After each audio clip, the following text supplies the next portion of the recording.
Hey, what's going, y'all? It is yours truly once again. This idea that the virtuous woman is enigmatic is really due to the fact that, in regards to anything that is enigmatic, that means that thing is very rare, hardly understood, and has a lot of mysteries to it, a lot of mystiques to it, you know. And so, what better thing than a virtuous woman? Because, in many ways, that type of woman is rare. You don't see that type of woman in this day and age. A lot of females don't display a lot of qualities of being women. Being a woman is rare in this day and age, let alone a virtuous one. But here's the thing, you know, as it is written, it just talks about all the qualities of what a virtuous woman represents. But with all these things that what is written, in regards to what a virtuous woman represents, you rarely see that occur in a lot of these females in this society.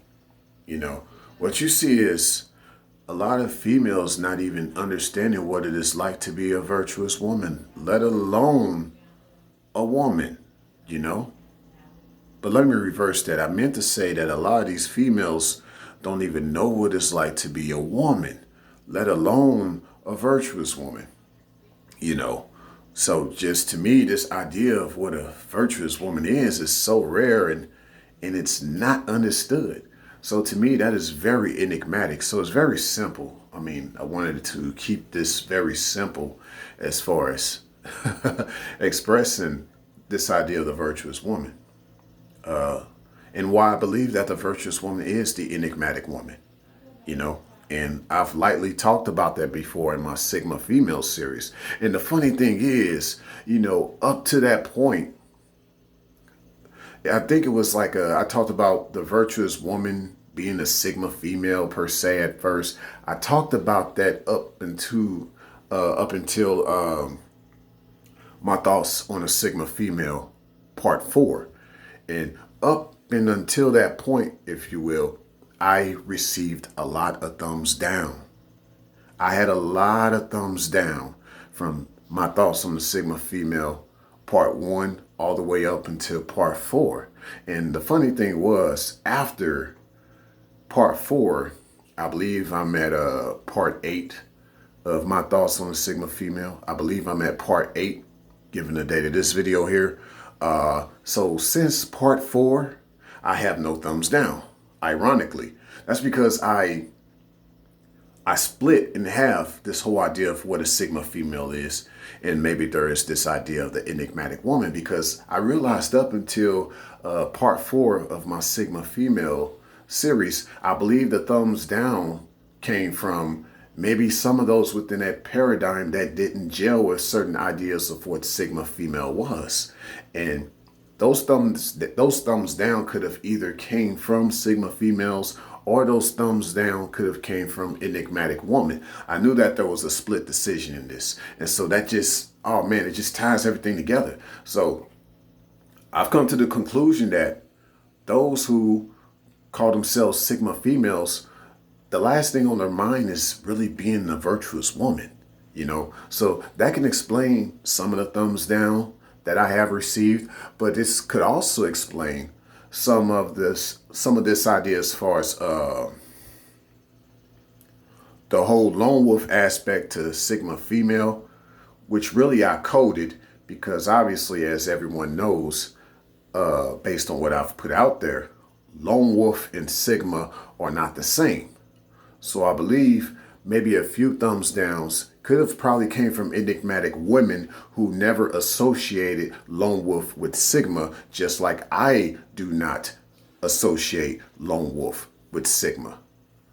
Because a wolf in its natural element, if you will, a wolf overall represents an enigmatic creature. It represents an enigmatic energy, okay?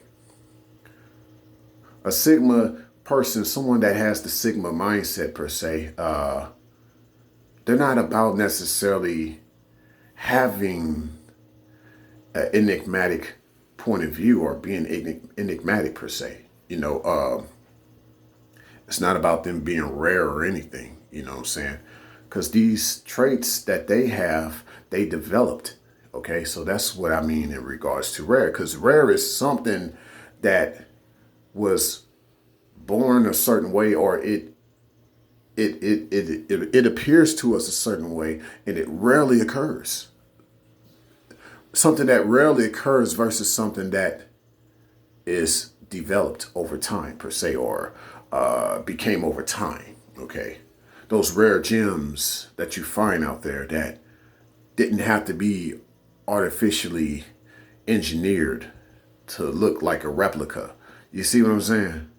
And no pun intended on the replica part versus the enigmatic part in regards to Sigma female to enigmatic woman.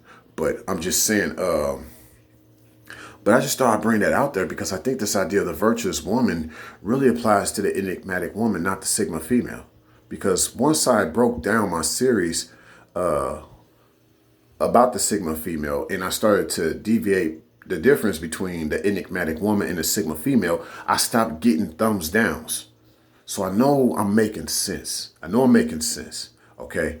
And so this video here in particular, it shall go under my playlist of the enigmatic woman.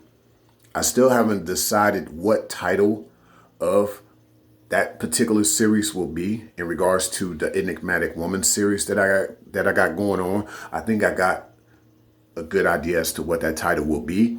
And that will be my first official video of that series. I've just been kind of building up to that point. But I thought I'd throw this in here for those, generally speaking, who may see themselves as a virtuous woman.